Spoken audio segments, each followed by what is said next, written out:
Hey, what's up, y'all? Welcome back to Connected Conversations. I'm Justin. And I'm Brandy.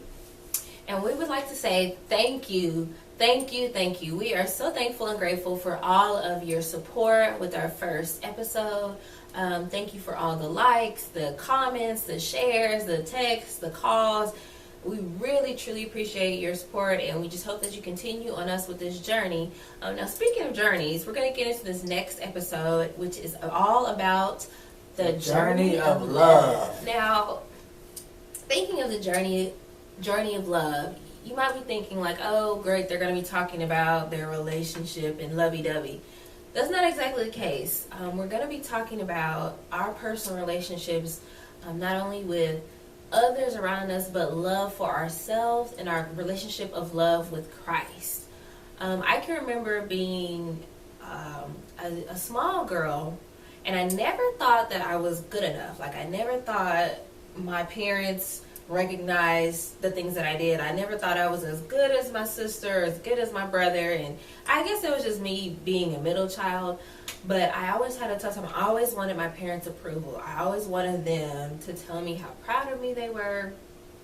And so I would always, get involved in this and be a part of this and do all these different things and activities to try to get their approval, and not realizing that I already had God's approval.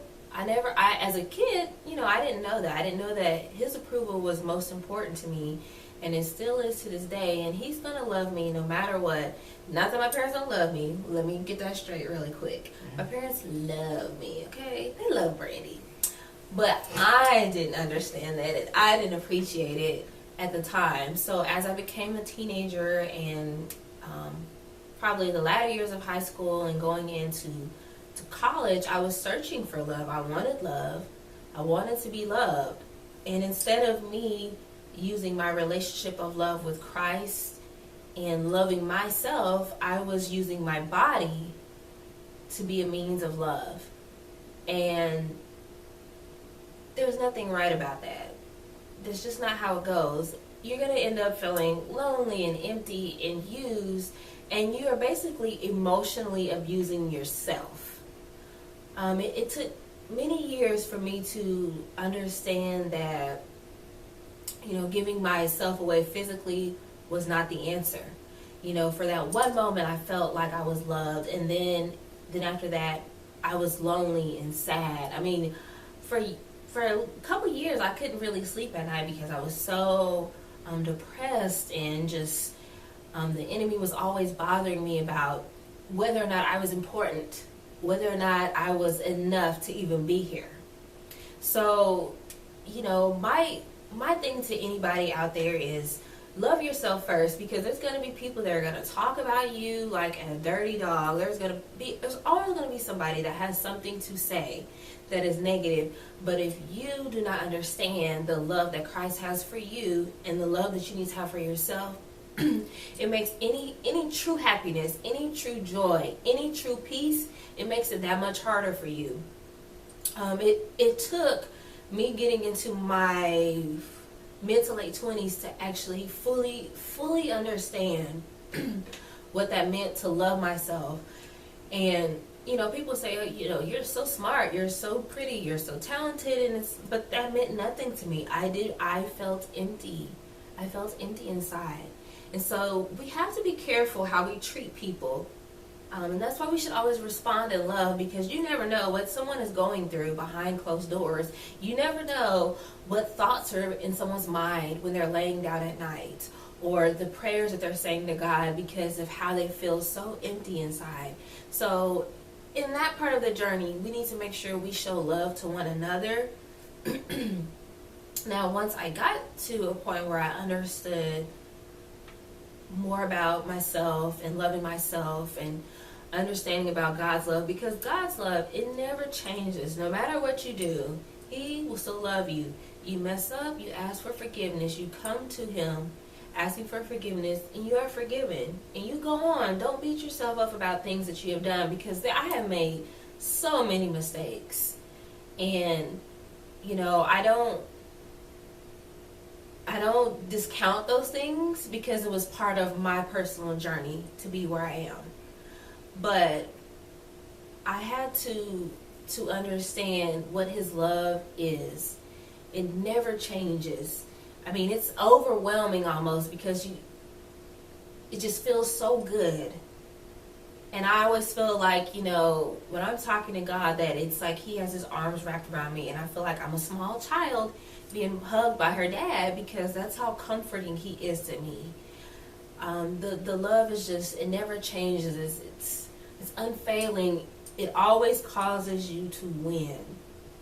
And so I think about times where my best friends were getting married, and I was a bridesmaid, and my sister was married, and I'm thinking, like, I'm never going to get married. I am never going to find somebody who is going to love me and who's going to accept me.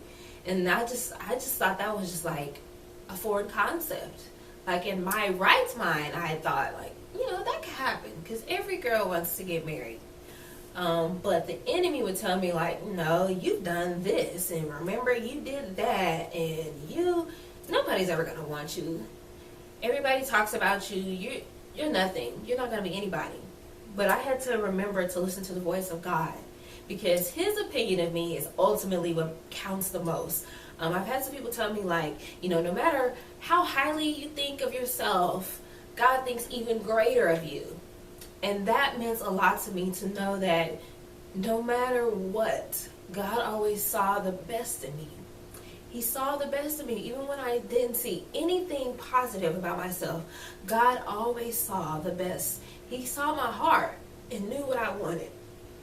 And so, especially for ladies, if that's a desire of your heart, you take your petitions to God and you come with your whole heart invested in loving yourself and loving God and loving others, and he will answer your prayers. He will bring you a love that you never thought existed. You don't have to go searching for it. You don't have to go begging for others to love you. He will send that one that wants to love you, who cares about you no matter what you've done. Because God wipes your plate clean. When you come to him for forgiveness, you are wiped clean. You are as white and as pure as snow in his eyes. So take comfort in knowing that you can make mistakes, but God, he's so loving that he forgives you and he gives you another chance. And so I am very grateful to be where I am today, to have met such an awesome man who understood that I had a past and there were things that I had done that I wasn't exactly proud of. But that didn't bother him, because he saw my heart. God allowed him to see my heart and see what was in me. And I am just so thankful for this man, that he showed me a love that I never thought I could have, that I never thought I could experience. But God was so good to me that he sent me someone that I could have that relationship with. So I would like to say, never give up on yourself, and don't give up on God. And on that note, we will see you guys next time for the next episode of Connected Conversations. Thank you again.